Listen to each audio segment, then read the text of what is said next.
الله وبركاته.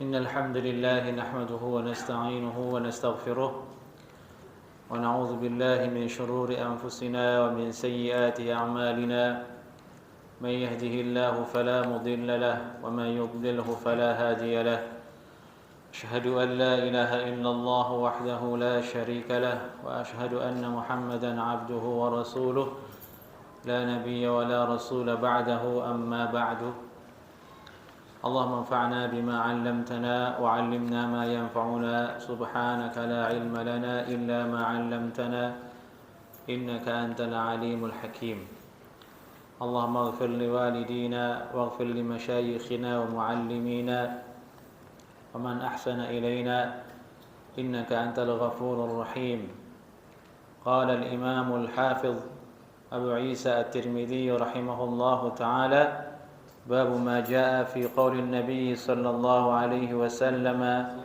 اللحد لنا والشق لغيرنا. Lanjutan kajian kita di malam ini adalah bab hadis membahas tentang sabda Nabi sallallahu alaihi wasallam al-lahdu lana wasyaqqu li ghairina, yakni tentang kualifikasi atau standar liang kubur yang ada dalam syariat kita. Al-lahdu, lahad itu adalah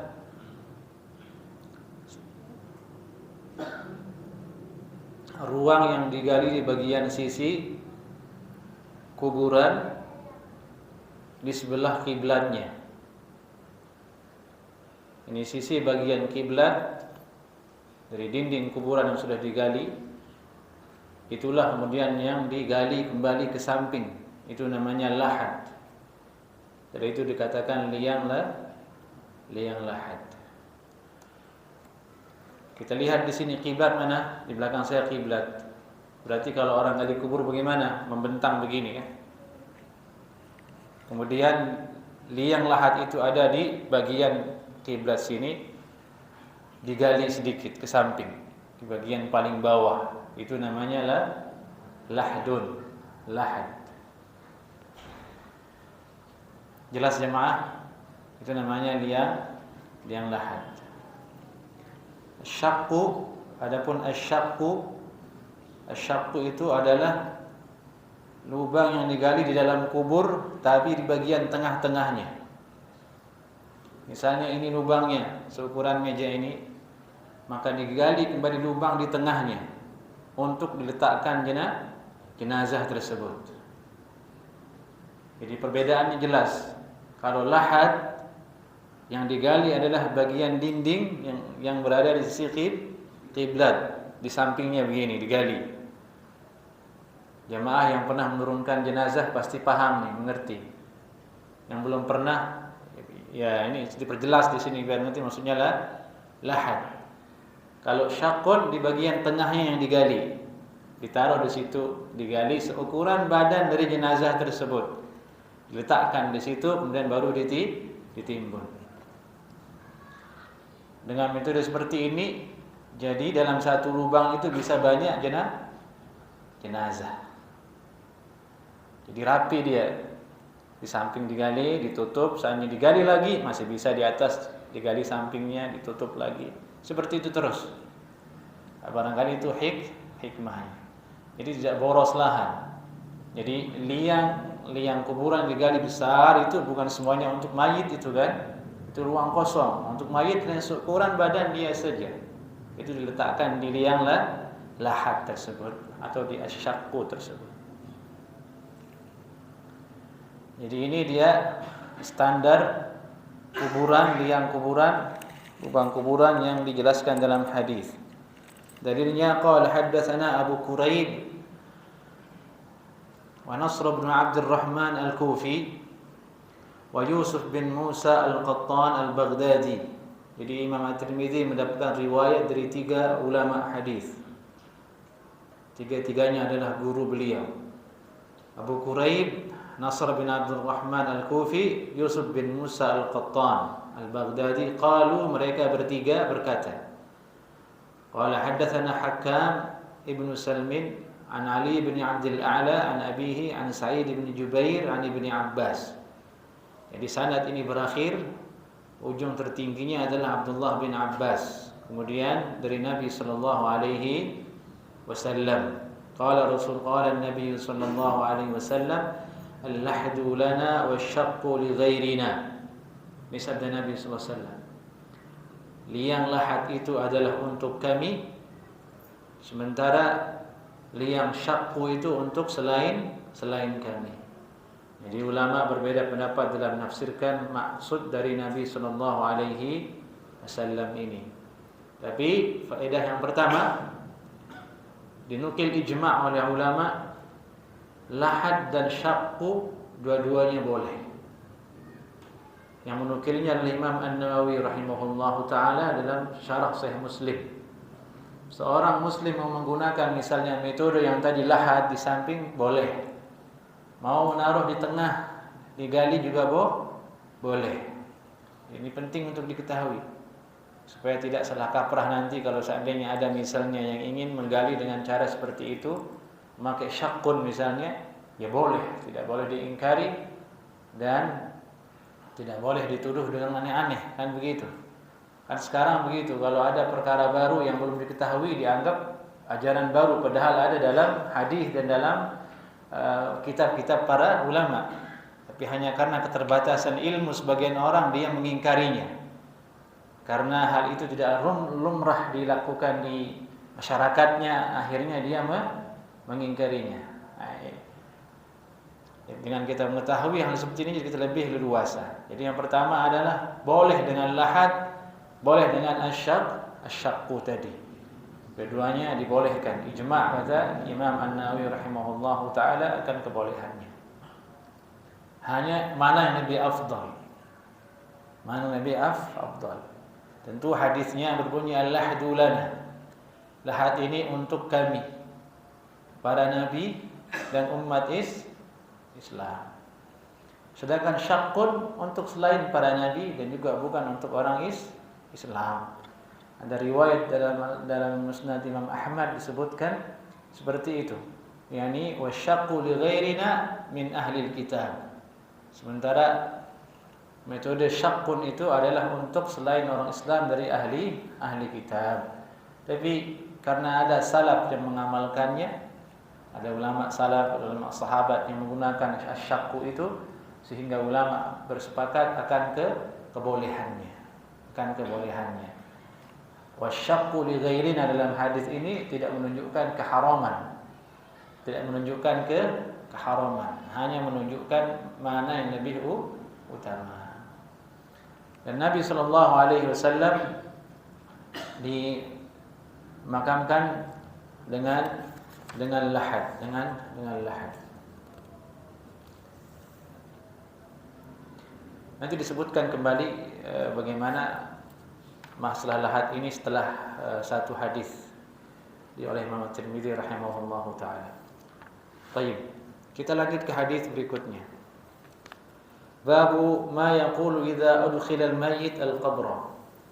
Bab apa yang diucapkan apabila mayit dimasukkan ke dalam kubur. Yani orang yang memasukkannya, petugas yang menurunkan jenazah ke dalam kubur, apa yang dianjurkan untuk dibaca olehnya. Qala haddatsana Abu Sa'id al-Ashaj, qala haddatsana Abu Khalid al-Ahmar, qala haddatsana al-Hajjaj an Nafi' an Ibni Umar. Ini hadisnya dari Abdullah bin Umar.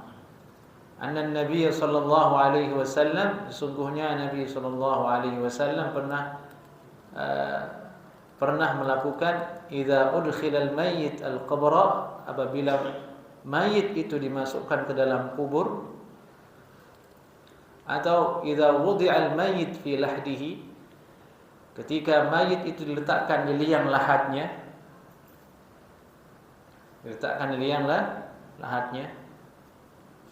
qala bismillah wa billahi wa ala millati rasulillah. Ya, Nabi membaca bismillahi wa billahi wa ala millati Rasulillahi. Wa qala marratan, dan Nabi sallallahu alaihi wasallam juga pernah sesekali membaca bismillahi wa billahi wa ala sunnati Rasulillahi sallallahu alaihi wasallam. Nah, ini bacaannya kalau antum ingin bertugas menjadi orang yang berada di bawah menurunkan jenazah. Bismillahi artinya aku letakkan mayit ini dengan nama Allah. Wabillahi artinya dengan perintah, yakni dengan perintah Allah atau dengan minta tolong kepada Allah Subhanahu wa taala. Wa ala millati Rasulillah, dan berdasarkan di atas petunjuk Nabi Muhammad sallallahu alaihi wasallam. Millah artinya agama, dan di atas agama Rasulullah sallallahu alaihi wasallam. Bismillah, dengan nama Allah aku letakkan jenazah ini, mayit ini. Wabillah, dan dengan perintah Allah dan pertolongan dari Allah aku letakkan mayit ini, dan di atas sunnah Rasulullah sallallahu alaihi wasallam aku letakkan mayit ini. Itu yang dibaca. Ini yang sahih. Ini hadisnya sahih, dikeluarkan oleh Abu Dawud dan juga Imam Ibnu Majah rahimahumullahu taala.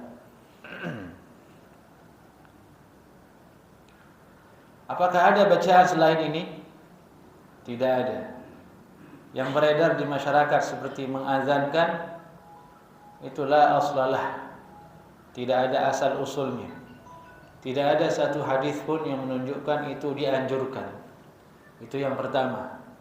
Yang kedua, salah menggunakan fungsi dari azan. Azan itu fungsinya apa jemaah? Manggil orang salat.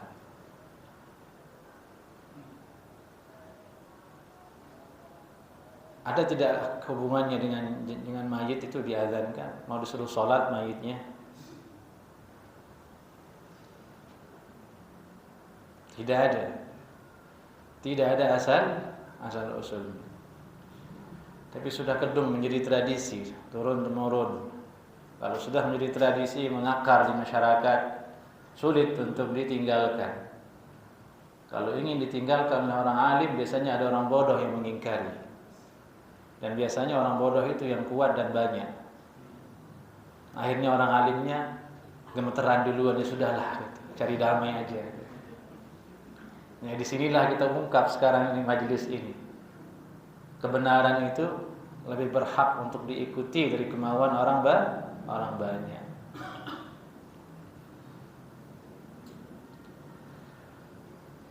Karena saking semangatnya mengamalkan azan itu, akhirnya yang sunnah ini dilupakan. Dia tidak tahu bacaan yang semestinya dibaca yang datang dari hadis Nabi sallallahu alaihi wasallam. Lupa dia, bahkan tidak tahu.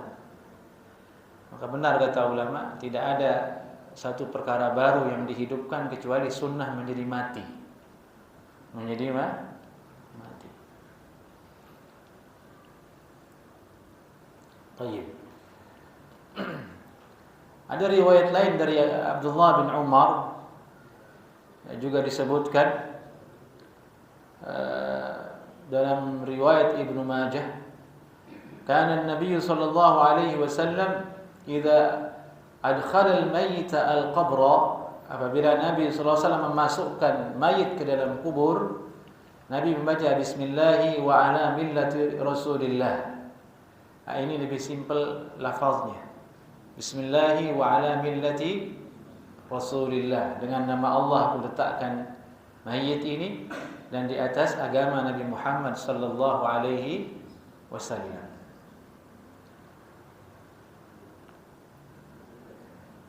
Satu riwayat mengatakan bismillahi wa ala sunnati Rasulillah. Ini maknanya sama. Millati Rasulillah, sunnati Rasulillah. Maknanya sama-sama sunnah dan agama.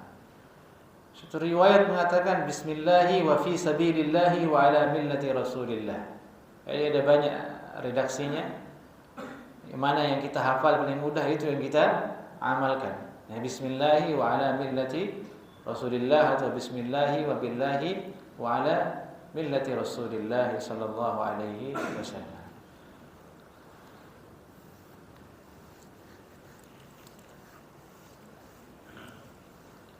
Baik, kita lanjut ke hadis berikutnya. Bab ma jaa fi thawb al-wahid yulqa tahta al-mayyit fil qabr. Setelah membahas tentang masalah bacaan yang dibaca, kemudian dibahas sekarang yakni pembahasan tentang ats-tsawbul wahid yulqa, satu lembar kain dihamparkan di bawah jenazah, di dalam lahatnya, dalam kuburnya. Ya, ini satu persoalan sekarang yang akan dibahas oleh Imam At-Tirmidzi rahimahullahu taala, apakah dia sunnah ataukah tidak. Tapi ada riwayat di sini menyebutkan seperti itu. yakni sebelum jenazah itu diletakkan, setelah bismillahirrahmanirrahim, terlebih dahulu diletakkan selembar kain, sejenis tikar lah begitu, supaya jadi tikarnya, jadi alasnya, baru diletakkan di situ. Apakah ini sunnah atau tidak? Ya, dan Imam At-Tirmidzi memberikan bab hadisnya dengan tanpa keterangan apakah sunnah atau tidak. Dia mengatakan babu ma jaa fi thawbil wahid, pembahasan tentang satu pakaian, satu bahan pakaian diletakkan, dihamparkan di bawah mayit di dalam kuburnya. Apa bunyi hadisnya?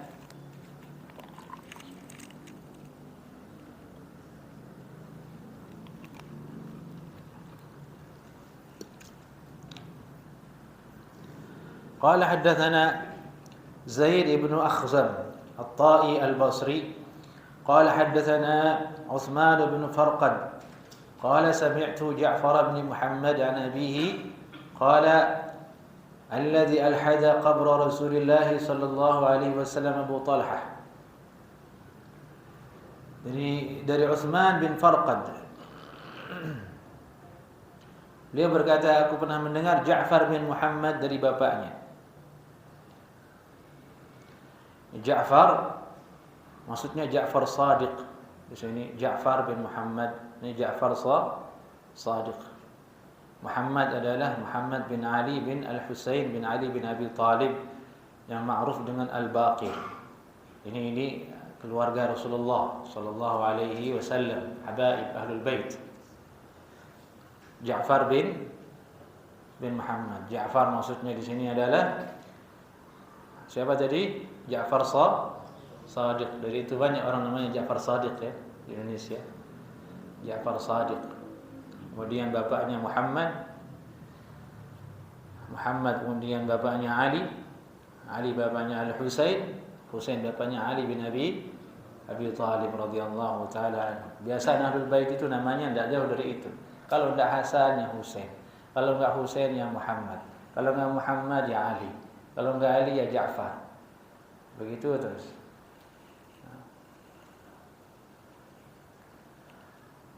Beliau berkata di sini, alladzi alhada qabra Rasulillah sallallahu alaihi wasallam,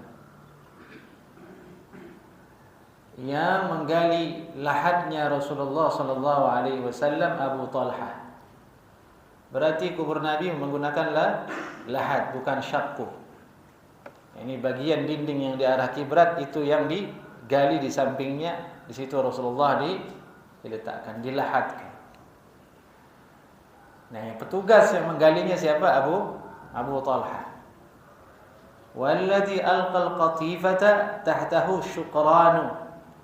Sementara yang menghamparkan qatifah, al-qatifah ini sejenis bahan pakaian yang biasa dijadikan sebagai alas dulu di zaman Nabi sallallahu alaihi wasallam, sebagai sejadah atau sebagai tikar, namanya al-qatifah.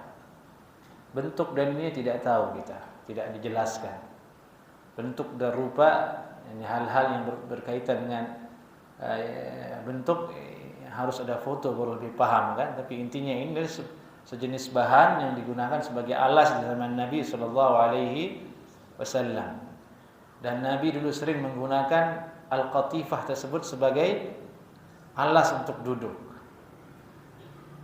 Syukran, ada namanya syukranu bil qaf, Syuqranu maula Rasulullah sallallahu alaihi wasallam. Syuqran maula Rasulillah. Ya, ini maula artinya dulu beliau budak Nabi, kemudian dimerdekakan sama Nabi sallallahu alaihi wasallam sehingga menjadi merdeka.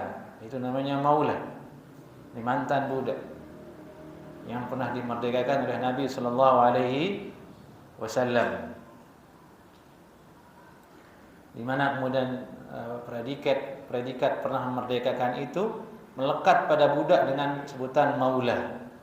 Kalau pada seorang anak ke bapak disebutnya kan anak, ini anak si fulan. Kalau budak maula fulan. Paham? Karena sering kata maula ini muncul di hadis.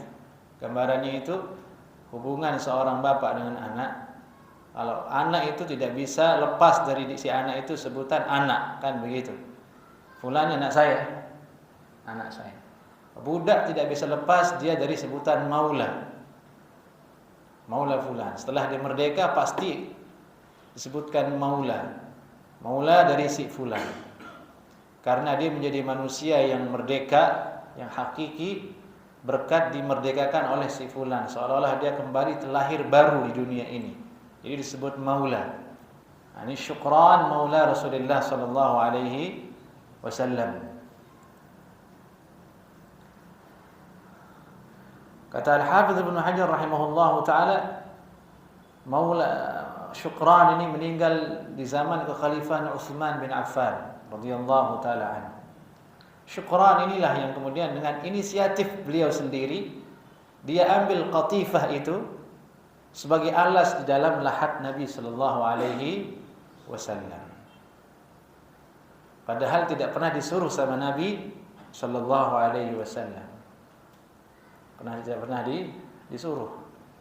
Beliau tiba-tiba mengambil al-qatifah yang sering digunakan Nabi semasa masih hidup, dibawa ke kuburan. Ketika diletakkan Nabi, segera Syuqran turun ke bawah diletakkan sebagai alas Nabi sallallahu alaihi wasallam. Dan diriwayatkan qala Ja'far, berkata Ja'far As-Sadiq, wa akhbarani Ubaidullah bin Abi Rafi' qala sami'tu Syuqran yaqul. Ubaidullah bin Abi Rafi' pernah berkata, Ubaidullah bin Abi Rafi' pernah berkata, aku pernah mendengar Syuqran berkata, ana wallahi, saya ini demi Allah, tarahtul qatifata tahta Rasulillah sallallahu alaihi wasallam fil qabri. Saya yang meletakkan dengan inisiatif saya sendiri al-qatifah itu di liang lahat Nabi sallallahu alaihi wasallam. Ada yang mengatakan saya tidak mau, tidak rela al-qatifah itu diambil sama orang lain. Saya tidak mau ada orang lain yang mengambilnya. Biarlah dibawa sama Rasulullah sallallahu alaihi wasallam.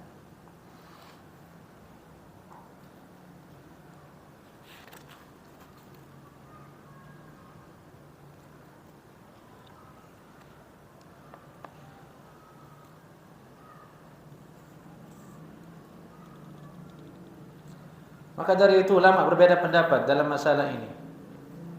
Apakah sunnah meletakkan kain di dalam liang lahat ataukah tidak? Jumhur ulama mengatakan tidak sunnah, termasuk mazhab Asy-Syafi'i.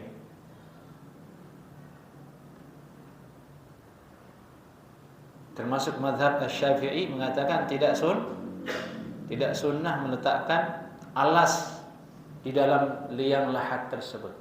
Cukup kain kafan itu saja sudah cukup.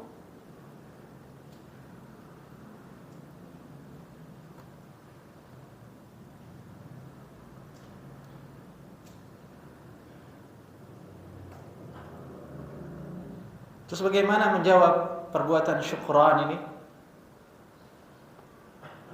Kan harus ada jawaban.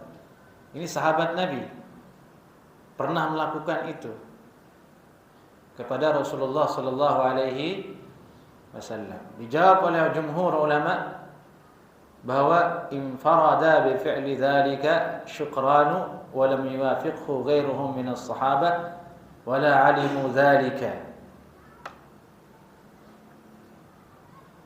Syukran radhiyallahu taala anhu hanya sendiri, inisiatif beliau sendiri yang melakukan itu.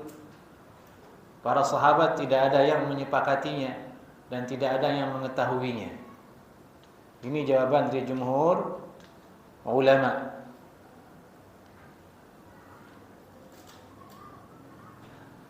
Dan itu dijelaskan juga oleh Imam An-Nawawi dalam Syarah Sahih Muslim. Alasan dari Syukran meletakkannya sebagaimana tadi saya sampaikan. Karihtu an yalbisaha ahadun ba'da Rasulillah sallallahu alaihi wasallam. Saya tidak suka kalau al-qatifah tadi bahan itu dipakai oleh orang lain. Jadi saya inisiatif bawa ke kuburan, diam-diam saya letakkan di bawah lahat Nabi sallallahu alaihi wasallam. Dan hal semacam ini tidak bisa menjadi dalil atas sebuah sunnah meskipun diamalkan oleh seorang sahabat. Dilihat dulu sahabat yang lain apakah menyepakati ataukah tidak. Oleh karena itu Imam Nawawi berkata, waqad nassa asy-Syafi'i wa jami'u ashabina wa ghairihim min al-ulama ala karahati wad'i qatifatin. Imam Syafi'i telah menjelaskan secara nas, maksudnya benar-benar jelas mengatakan, dan juga murid-muridnya makruh meletakkan bahan atau kain di bawah liang lahat, sesuai dengan pendapat jumhur ulama. Alasannya adalah yang tadi, bahwasanya perbuatan seseorang sahabat saja tanpa ada kesepakatan dari sahabat yang lain tidak bisa menjadi hujjah dan dalil. Dari situ kita mengerti paham bahwasanya tidak semua pemahaman salafus saleh itu merupakan hujjah dalam kondisi ada perselisihan di antara mereka. Pemahaman salaf yang menjadi hujjah itu hujjah yang tidak bisa diganggu gugat, hujjah yang kalau seandainya diselisihi orang bisa jatuh ke bid'ah, adalah ijma' mereka atas kesunnahannya. Ijma' mereka atas kesunnahan hal tersebut. Nah ini contohnya sekarang.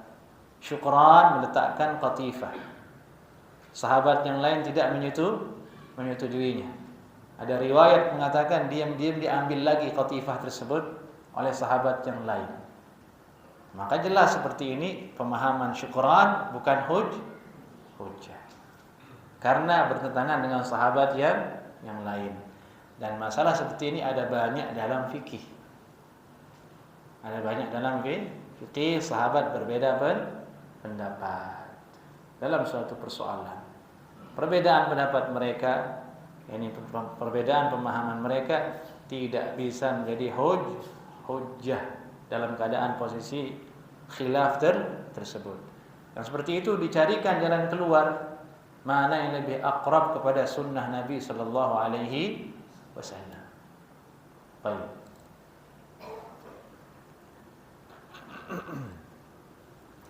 Alhamdulillah ini di Indonesia sudah dipahami karena mazhab Syafi'i juga tidak seperti itu, tidak ada yang meletakkan kain di bawah liang lahat. Cukup dengan apa? Dengan kain kafan tersebut.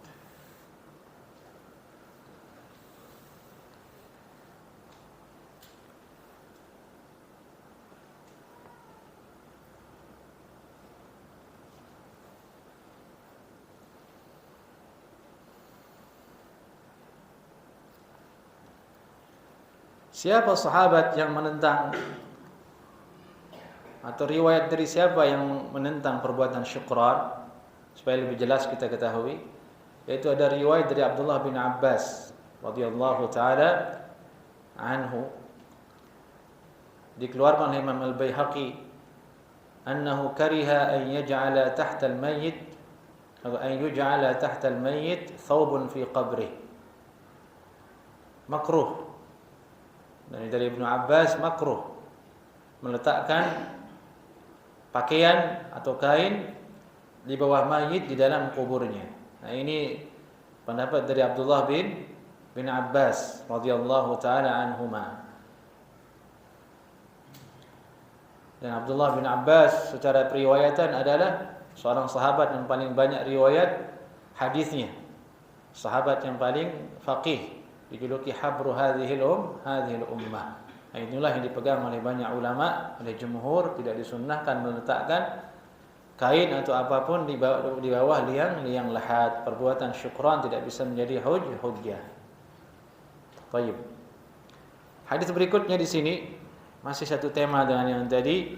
Qala haddatsana Muhammad bin Bashar qala haddatsana Yahya ibn Sa'id an Syu'bah an Abi Hamzah an Ibni Abbas qala ju'ila fi qabri Nabi sallallahu alaihi wasallam qatifatun hamra. Dari Abdullah bin Abbas beliau berkata, diletakkan di kubur Nabi sallallahu alaihi wasallam qatifah hamra, kain bahan alas berwarna merah. Ini hadisnya sahih. Hadisnya sahih. Dan Imam At-Tirmidzi menyebutkan di situ wa qad ruwiya an Ibni Abbas annahu kariha ay yulqa tahta al-mayyit fil qabri syai'. Diriwayatkan dari Abdullah bin Abbas bahwasanya dibenci meletakkan sesuatu di bawah jenazah di dalam kubur. Wa ila hadza dhahaba ba'd ahli ilmi, inilah yang dipegang oleh kebanyakan sebagian ahli ilmu. Baik. Kita bahas kemudian hadis berikutnya. Babu ma jaa fi tasbiyatil qubur. Babu ma jaa fi tasbiyatil qubur. Membahas masalah meratakan kubur. Taswiyah meratakan kubur.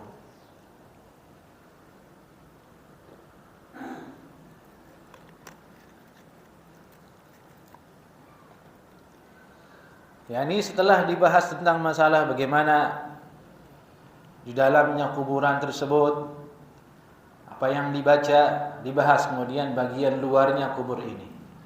Apakah boleh dengan posisi yang begitu tinggi dibangun bangunan atau bagaimana? Nah, ini pembahasannya. Bab ma jaa fi taswiyatil qubur, bab membahas tentang meratakan kubur.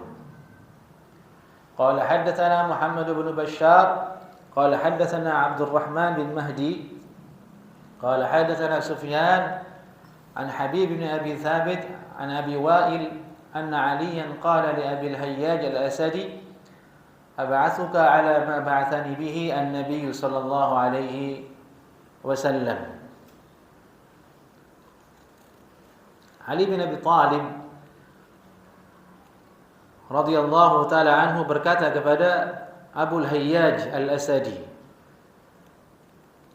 ab'athuka, ini aku kirim kamu wahai Abu al-Hayyaj al-Asadi, ala ma ba'athani bihi an-nabi sallallahu alaihi wasallam, dengan alasan yang Nabi sallallahu alaihi wasallam pernah mengirim saya. Yani beliau menugaskan Abu al-Hayyaj al-Asadi dengan tugas yang sama yang dulu pernah diberikan Rasulullah sallallahu alaihi wasallam kepada beliau, yani Ali bin Abi Thalib radhiyallahu taala anhu. Apa itu? Alla tada'a qabran musyrifan illa sawaitah. Yani jangan sampai engkau melihat kubur yang tinggi kecuali musyrifan, artinya meninggi. Kuburnya di atasnya dibangun bangunan tinggi, di semen. Kalau zaman dulu mungkin dicariin tanah supaya sampai tinggi gitu. Illa sawaitah, kecuali engkau ratakan. Nah, berarti menunjukkan bahwasanya kuburan jahiliyah dulu seperti itu, tinggi-tinggi.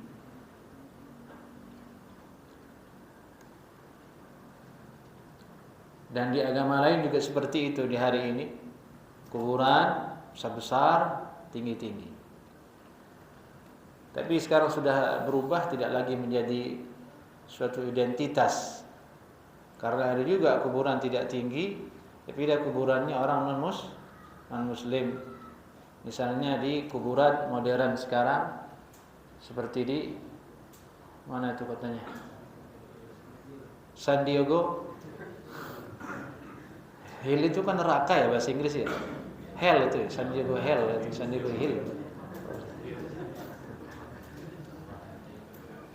Nah, kalau itu kan kuburannya tinggi atau tidak? Enggak tinggi, itu rata kan? Saya juga tidak pernah ke sana. Pernah diundang tapi tidak jadi gitu. Tidak jadi. Pernah ke sana tapi lihat di internet kayaknya rata gitu.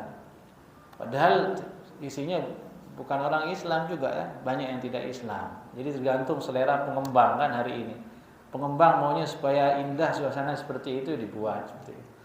Jadi itu saya katakan tidak lagi menjadi sebuah identitas suatu percayaan tertentu. Tapi itu tidak masalah. Ya, ini yang jadi panutan kita adalah sabda Nabi sallallahu alaihi wasallam. Ada atau tidaknya, intinya Ali bin Abi Thalib pernah diutus oleh Nabi sallallahu alaihi wasallam, kalau ada kuburan yang tinggi disuruh ratakan.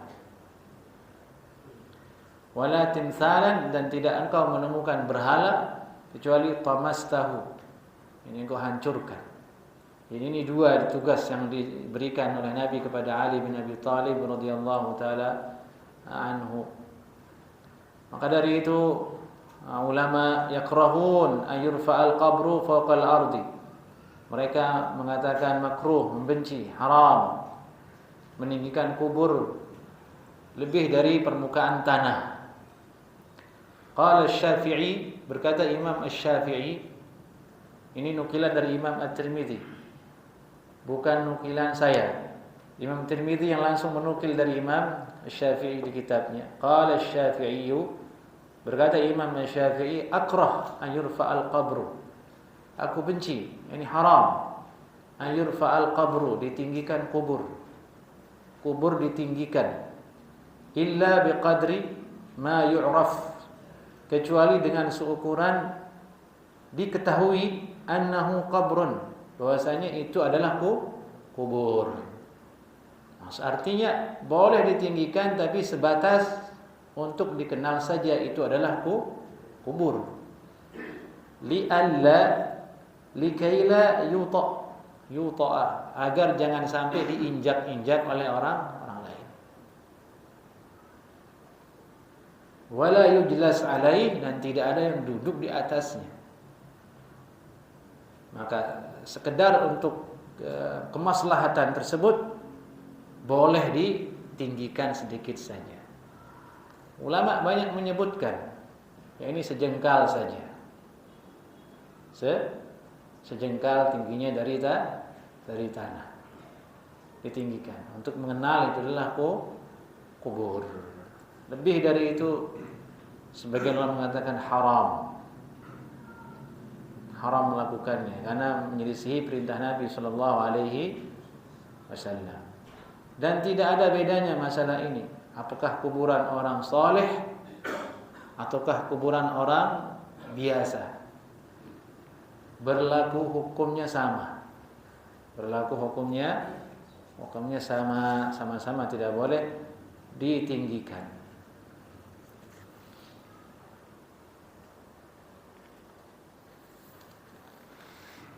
Itu perkataan Imam Asy-Syafi'i rahimahullahu taala.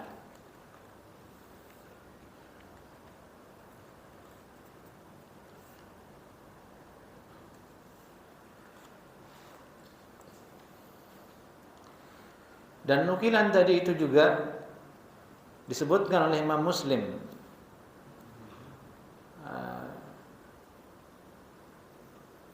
Qala Asy-Syafi'i akrah an yurfa'a al-qabru illa biqadri ma yu'raf annahu qabrun likay la yuta'a wa yujlas alayh. Imam Nawawi berkata, menjelaskan anna sunnah anna al-qabra la yurfa' 'ala al-ardi raf'an katsira. Yang sunnah adalah kubur itu tidak ditinggikan, kata Imam Nawawi rahimahullahu taala.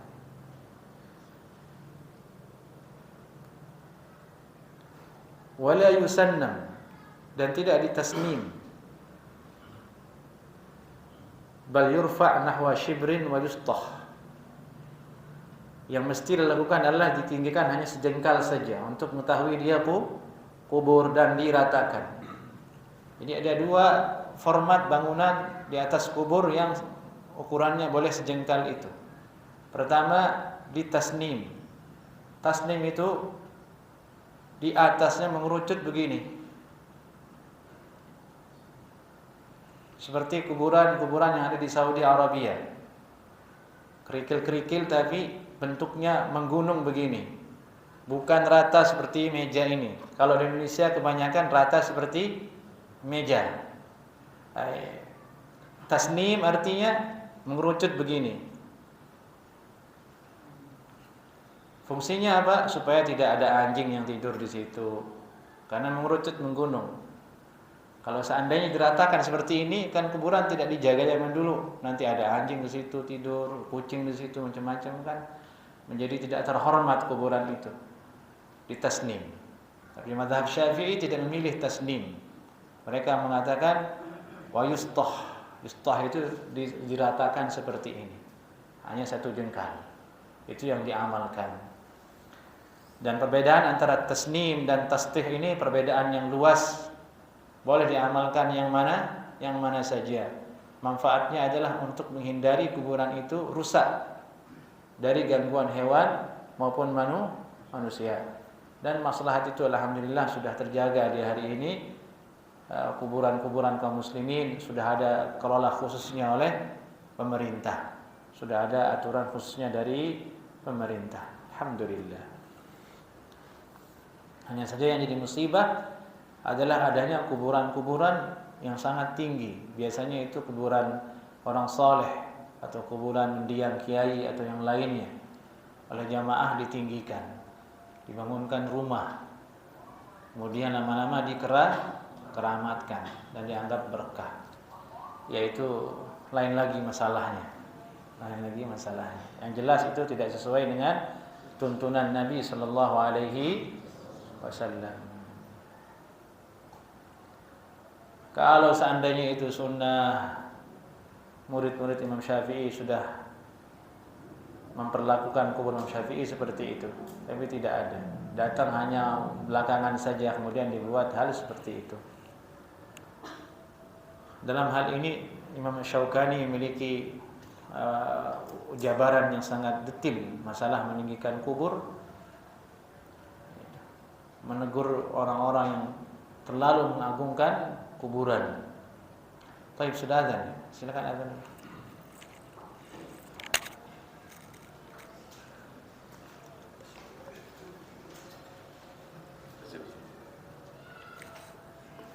Iya, Pak. Ati Muhammadin al-wasilata wal fadilah wal ba'athu maqaman mahmud.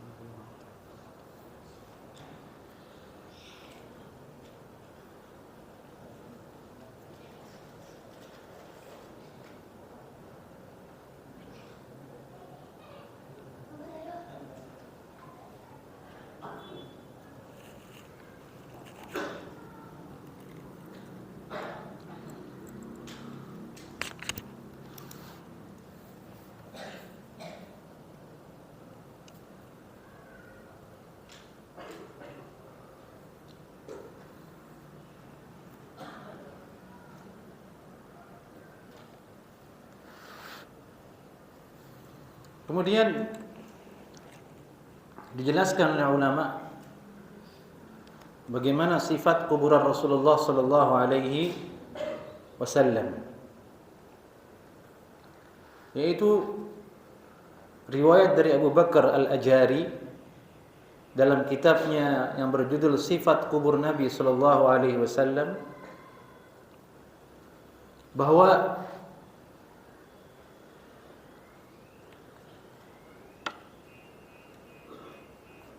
diceritakan dalam riwayat tersebut, ra'aitu qabran Nabi sallallahu alaihi wasallam fi imarati Umar bin Abdul Aziz. Aku pernah menyaksikan melihat kuburan Nabi sallallahu alaihi wasallam di zaman pemerintahan Umar bin Abdul Aziz, zaman tabi'in. Fara'aituhu murtafi'an. Saya melihat kuburan Nabi tinggi, nahwan min 4 asabi'. Kira-kira tingginya itu 4 jari. Coba 4 jari antum. Dari tanah maksudnya, bukan dari sini ya. 4 jari. Wa ra'aitu qabra Abi Bakar wara'a qabri. Wa ra'aitu qabra Umar wara'a qabri Abi Bakar asfala minhu. Dan saya melihat kuburan Abu Bakar dan kuburannya Umar lebih rendah dari kuburan Nabi sallallahu alaihi wasallam. Yang ini menunjukkan bahwasanya Tidak boleh meninggikan kuburan lebih dari ukuran yang tadi disebutkan oleh Imam Asy-Syafi'i rahimahullahu ta'ala. Hanya 4 jari atau sejengkal.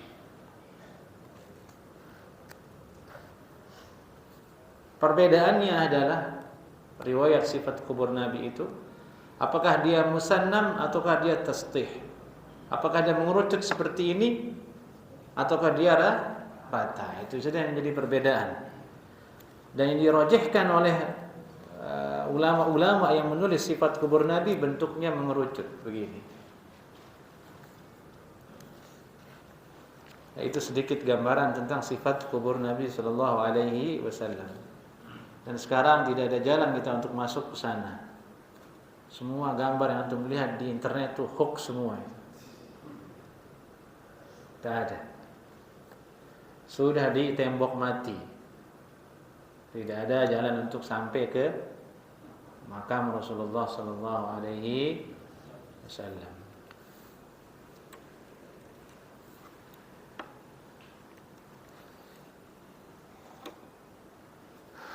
Baik.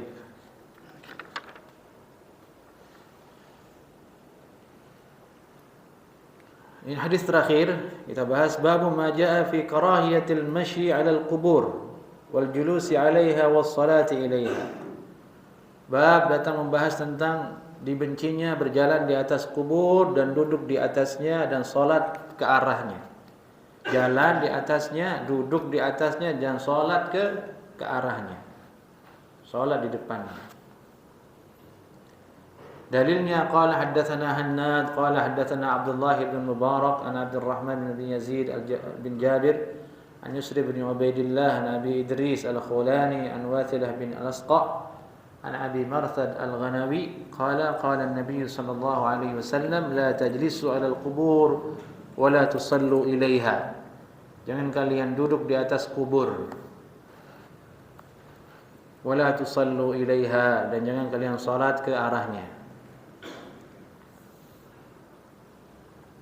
Ya, ini jelas adalah dalil atas haramnya duduk di atas kubur, dan itu pendapat jumhur ulama. Dan juga diharamkan menginjaknya tanpa ada kebutuhan, tanpa ada hajat. Kalau ada hajat kebutuhan, misalnya ingin membawa jenazah ke tempat liang kuburannya, mau tidak mau menginjak sedikit ya tidak apa-apa. Tapi kalau tidak ada hajat kebutuhan, maka hati-hati. Dari sabda Nabi la tajlisu 'alal qubur, ada juga larangan untuk menginjak kuburan, sama-sama diharamkan. Dan dilarang salat menghadapnya. Ini juga sama larangan salat ke arah kuburan. Dan aja ada masalah unik dijelaskan oleh ulama, juga dilarang salat, lebih utama lagi dilarang salat ke arah jenazah.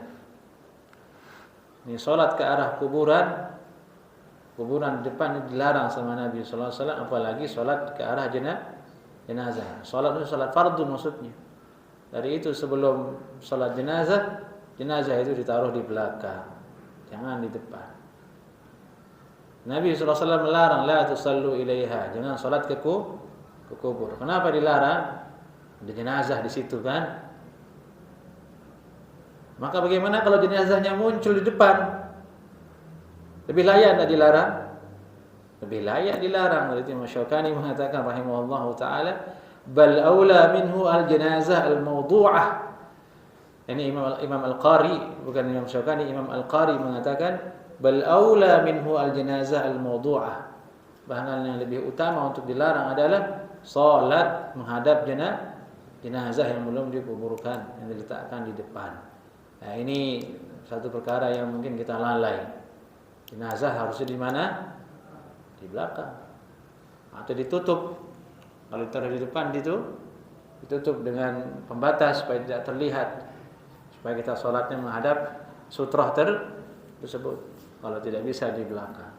Nah, ini salah satu sunnah Nabi Sallallahu Alaihi Wasallam. Dan ini perkara yang memang sangat jarang diingat, diingat. Imam Al-Qari mengatakan wa huwa mimma butuliya bihi ahlu Makkah. Ini perkara ini, solat menghadap ke jenazah, solat fardu, perkara yang menimpa penduduk negeri Makkah dulu di zaman beliau. Haitsu yad'un al-janazah indal Ka'bah. Mereka meletakkan jenazah di depan Ka'bah, thumma yastaqbiluna ilaiha, dan mereka menghadap jenazah solat fardu. Ya, ini masuk ke dalam larangan solat ke kubur menurut Imam Al-Qari.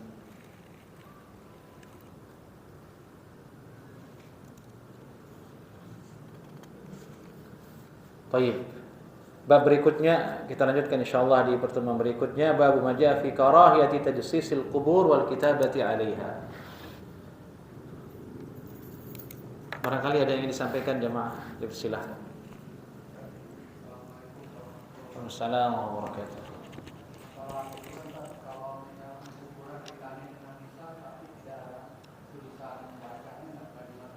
Oh, ini bahasanya minggu depan ini, ada hadisnya ini. Berarti hadir minggu depan insyaallah. Percis itu bahasannya. Karahiyatu tajsisil qubur wal kitabati 'alaiha, bahasan tentang nisan dan menulis di atas nisan. Hadisnya ada, dilarang sama Nabi sallallahu alaihi wasallam, dilarang. Tapi kalau sekedar nisan saja tanpa tulisan, itu yang khilaf ulama. Kalau hanya sekedar nisan saja tanpa tulisan, ada yang membolehkannya dengan alasan dulu Nabi pernah meletakkan batu di salah satu kuburan untuk menandai itu sebagai kuburan, maka dijadikan sebagai dalil dengan cara mengkiasnya. Ya, berarti sekedar penanda boleh tanpa ada tulisan. Tapi tajsis itu maksudnya bukan sekedar nisan ya. Yang saya cek tajsis itu dibangun di atasnya tembok sebagai papan gitu, sebagai papan yang permanen di situ, di tajsis. Itu tajsis. Bukan nisan. Kalau nisan kan sudah ditancap begitu saja. Tajsis itu dibangun di atasnya berapa tinggi kemudian ditulis. Bangunan permanen. Nah, barakallahu fiik. Bolehkah kita sholat jenazah, kita belum menyolatkan dia, kemudian juga dikubur, bolehkah kita sholat di kuburnya? Nah, barakallahu fiik. Boleh hukumnya. Sudah salah kemarin kajiannya di pekan kemarin itu ya. Oh, ketahuan enggak hadir. Barakallahu fiik. Nah, Allah yabarik fiik. Nah, boleh hukum sunnah. Assalamualaikum warahmatullahi wabarakatuh.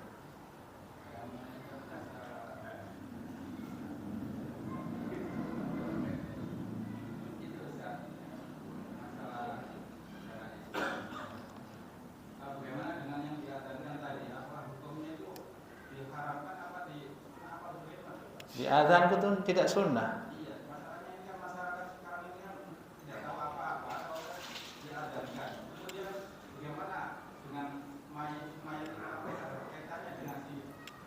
Mayit tidak ada kaitannya, dan sudah inqata amaluhu, sudah terputus amalannya. Yang menanggung perbuatan mengazankan itu orang yang mengazankannya. Dia melakukan perkara yang tidak disunnahkan. Mayit tidak ada hubungannya, dia sudah meninggal. Satu-satunya hadis yang masih mempengaruhi mayit yang pernah kita bahas dulu, kalau keluarganya menangis meratap. Innal mayyit yu'adzab bi bukai ahlihi alaih. Mayit itu disiksa karena ratapan keluarganya masih. Itu saja yang masih ada hubungannya. Itu pun maknanya diperselisihkan oleh ulama kan, mulai kita bahas. Kalau azan tidak ada hubungannya.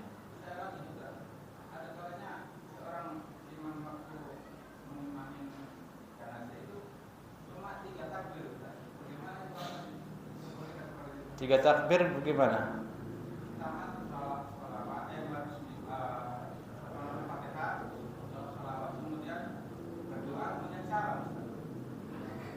Mungkin mazhab lain kali, nggak tahu. Kemarin kita bahas di situ ada yang paling sedikit itu kan 4 ya. Seingat saya ada 4, ada 7. Lebih ada riwayat 5, ada riwayat. Kalau 3 Itu mungkin mazhab, mungkin lupa imamnya. Karena jarang sholat jenazah akhirnya lupa. Sallallahu alaihi. Nah, Ustaz, kalau misalkan ketika kita sedang sholat fardu ya di masjid, lalu ada jenazah yang kebetulan di samping sana, dan kita pengen mendapatkan pahala yang betul. Nah, terkadang kita pengen membawa itu jenazah, tapi karena apa ya, kita malu atau kita tidak enakan sama orang itu, jadi kita tidak mau mikul. Ya, gitu. Itu gimana? Tidak sempat mikul. Ya, mungkin karena untuk orang yang sudah yang ditunjuk gitu. Taib. Yang mendapatkan 2 qirat itu bukan orang yang mikul. 2 qirat itu untuk orang yang mensolati dan ngikut. Kalau mikul beda lagi ya. Yang penting ngikut di belakang sampai selesai dikuburkan gitu. Kemarin ada hadisnya keutamaan mikul jenazah, tapi hadisnya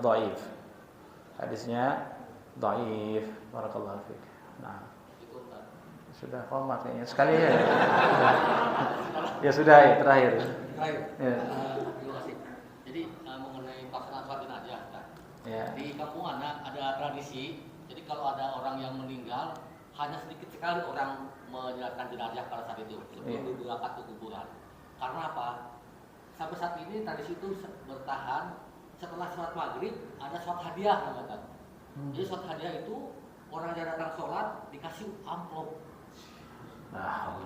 Ada yang tergantung kemampuan ekonomi masing-masing keluarga yang meninggal ya. Ada yang 10.000, ada yang 5.000, ada yang 50.000. Nah kebetulan anak majelis ulama desa ketuanya itu teman anak angkatan SD saya anak kasih tahu bahwa itu memang tidak ada syariat dari kita. Tapi dia sendiri tidak bisa berbuat apa-apa. Sampai saat ini kalau ada yang meninggal dari situ masih berlaku saat ini kan. Ditunggu sampai maghrib. Ya. Jadi setelah sholat maghrib berjamaah, sholat kembali, yang tadi yang sholat jenazah. Setelah itu yang pulang dikasih amplop masing-masing di pintu keluar masjid.